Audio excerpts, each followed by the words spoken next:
কিশোর কবি সুকান্ত ভট্টাচার্যের জন্মশতবার্ষিকীকে কেন্দ্র করে এক বিশেষ অনুষ্ঠানের আয়োজন করা হয়েছে ত্রিপুরা স্টুডেন্ট হেলথ হোম এবং বিজ্ঞান মঞ্চের যৌথ উদ্যোগে।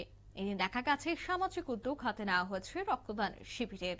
সুকান্ত ভট্টাচার্যের জন্মবার্ষিকী উপলক্ষে কমিটি এবং ত্রিপুরা স্টুডেন্ট হেলথ হোম বিজ্ঞান মঞ্চের যৌথ উদ্যোগে এদিনের এই শিবিরটির আয়োজনকে কেন্দ্র করে আগরতলা স্টুডেন্ট হেলথ হোমে রক্তদাতাদের উপস্থিতি ছিল বেশ লক্ষণীয়।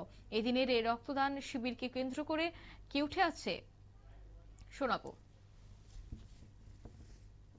উদ্দেশ্য হচ্ছে আমাদের যে রাজ্যের যে রক্তদানের যে চাহিদা ক্রমশ বাড়ছে এবং হাসপাতালগুলিতে রক্তের যে স্বল্পতা, সেই স্বল্পতাকে কিছুটা হলেও দূরীকরণের উদ্দেশ্যে আমাদের এই রক্তদানের শিবির ও আয়োজন।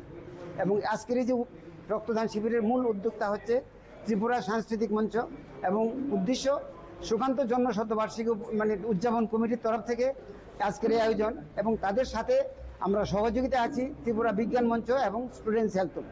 এই রক্তদান শিবিরের মধ্যে দিয়ে আমাদের জিবি হাসপাতাল বা বিভিন্ন হাসপাতালগুলি, আইজিএম হাসপাতাল যেখানে রক্তর স্বল্পতা আছে, সেই স্বল্পতাকে দূরীকরণে যাতে করে মানুষের সবদিক সার্বিক মঙ্গল উপকার হয় এবং রক্তদানে মানুষের জীবন রক্ষা হয়, সেই জীবন রক্ষা করার জন্যই আমাদের এই উদ্যোগ। আপনারা শুনলেন, অর্থাৎ ত্রিপুরা স্টুডেন্ট হেলথ হোম এবং বিজ্ঞান মঞ্চের যৌথ উদ্যোগে এদিনের এই রক্তদান শিবিরে প্রত্যেকের মধ্যে ছিল বিশেষ উৎসাহ।